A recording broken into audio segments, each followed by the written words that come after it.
마가복음 9장 30절에서 37절까지 말씀입니다. 예수님의 제자들은 이 틈만 나면 서로 논쟁하는 것이 있었습니다. 그게 뭐냐면 누가 크냐 하는 겁니다. 요즘 우리말로 하면 누가 더 잘났냐 이 말을 하는 겁니다. 오늘 본문 34절에 보니까 예수님의 제자들이 어떤 모습을 보입니까? 길에서 서로 누가 크냐 하고 쟁론하였습니다. 그러니까 누가 더 크고 누가 더 잘났고 누가 더 높냐, 제자들은 아무튼 틈틈이 이걸로 싸우고 다투고 또 논쟁하는 거죠. 근데 이게 제자들 스스로도 좋은 건 아니라는 건 알아요. 왜냐하면 예수님께서 질문해요. 33절에 보면 너희가 길에서 서로 토론하는 것이 무엇이냐라고 물었어요. 너희들이 뭐라 그래요? 누가 큰지 누가 더 잘났는지 얘기했습니다 라고 말하지 않아요. 이들은 34절에 잠잠했다라고 그래요. 왜 잠잠했냐면 그게 꺼낼 거리가 아니거든요. 말하기는 좀 창피하거든요.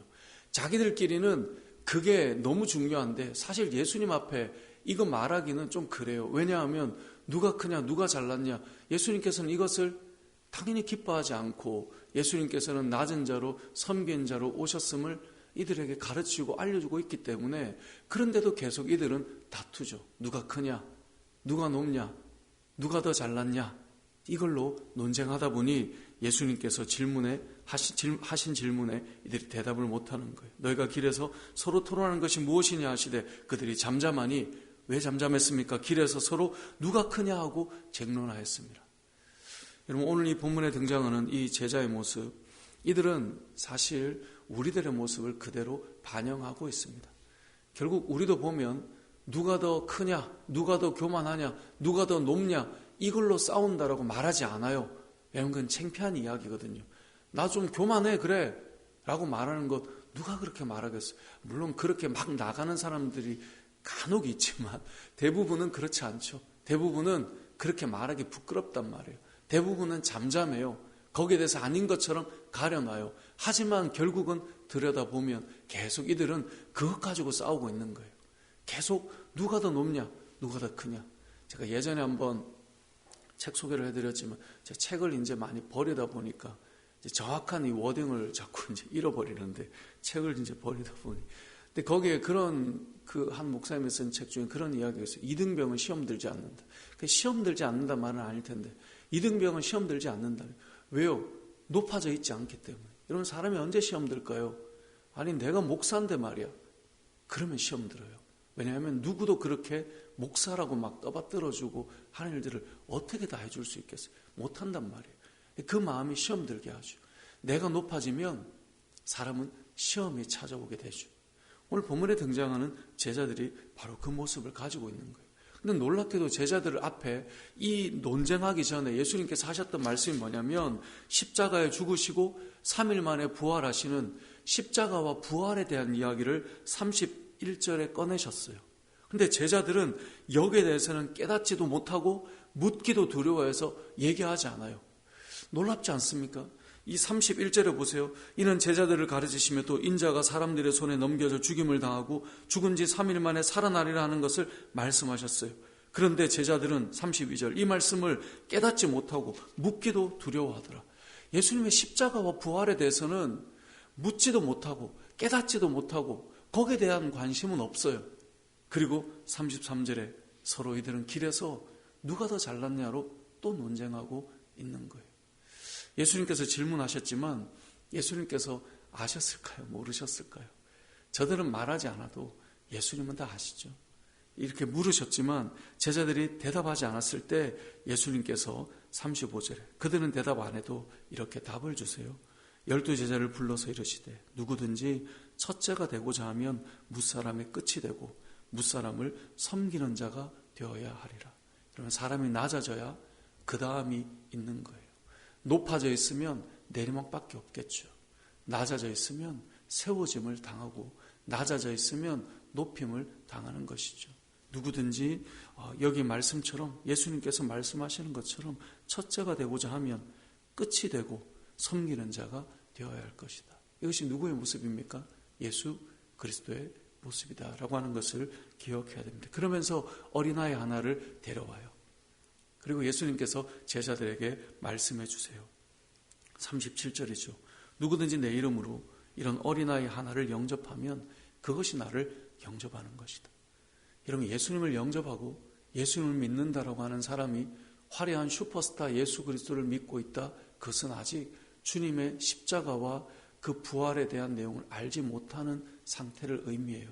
예수님은 지금 우리의 눈으로 본다면 그때 당시 예수님을 따르는 자들은 예수님은 너무나 낮은 모습으로 오셨어요. 볼품없이 오셨어요. 그분은 슈퍼스타가 아니에요. 여러분, 세상은 계속해서 어떤 대단한 인물들을 슈퍼스타로 만들고 화려하고 아름답게 치장시키고 높고 영광스럽게 만들어 놓죠. 그러다 보니 우리는 예수 그리스도를 그렇게 높고 영광스럽고 큰 이야기로 그려나가지만 예수님이 성육신 하셨을 때의 모습은 가장 낮은 자리에서 이 땅에 태어나셨어요. 갈릴리에서 선한 것이 날 수 있겠느냐라고 말할 정도로 그분이 자랐던 그 동네, 나사렛에서 선한 것이 날 수 있겠느냐라고 하신 것처럼 그분이 자라고 그분이 그렇게 성장했던 땅은 결코 볼만한 땅이 아니었단 말이에요. 어린아이를 섬기는 그 마음이 그리스도를 섬기는 마음이 되는 것이죠. 마찬가지로 저나 여러분이나 기억해야 될 게 있어요. 우리가 낮아진 마음으로 영혼들을 섬기지 못하면 우리는 정말 예수님의 마음을 가지기가 어려워요. 저도 늘 다짐하는 게 있어요. 제가 예전에 설교 중에 그런 말씀 많이 드렸지만 제가 부목사 때, 선임 부목사 때요, 제 방을 따로 주셨어요. 그러면 부교육자들이 제 방에 와서 이런저런 얘기할 때 저는 전도사 한 명이 들어와도 제가 다리를 꼬거나 제가 앉아서 뭘 하고 그래 본 적이 없어요. 혹여라도 제가 더 높아져 있는 사람처럼 내가 그런 마음이 가져질까 봐. 제가 예전에 말씀드렸죠. 이 핸드폰에 성도님들을 등록할 때 누구 집사, 누구 성도 이렇게 하지 않아요. 혹여나도 내가 섬기는 성도들에 대해서 내가 나보다 낮은 사람처럼 착각할까 봐. 그래서 항상 뒤에 누구 성도님, 누구 집사님, 누구 권사님, 누구 장로님, 누구 집사님 다 님을 붙여요. 그건 제 마음에 혹여나 제가 높아져서 함부로 생각할까 봐. 예전에 어떤 분이 그런 얘기를 하더라고요. 목사가 교회 중에 제일 높고 교인들 중에 장로가 제일 높고 그게 무슨 말이에요?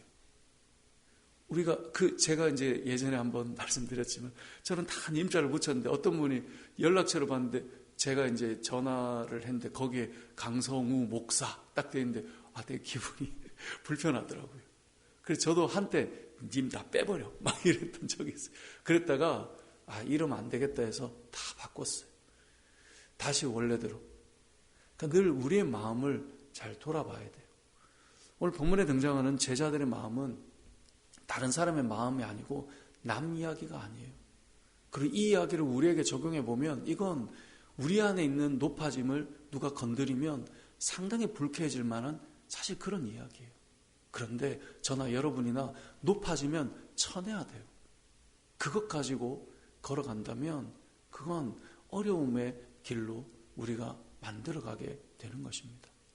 오늘 본문 말씀을 우리는 기억해 보아야 합니다. 여러분, 제자들의 모습을 사복음서에서 계속 읽어보십시오. 이들은 그 사이사이마다 누가 더 크냐 이것으로 계속 흘러가요. 특별히 우리 교회에 이제 이번 주 임직식을 하는데 저는 우리 교회에 안수 집사님이 되시고 권사님이 되신 분들이 더 겸손하게 어린아이 한 영혼도 귀하게 여기고 정말 낮아진 마음으로 걸어가는 것, 그것이 우리에게 필요하다는 것을 꼭 기억하였으면 좋겠어요.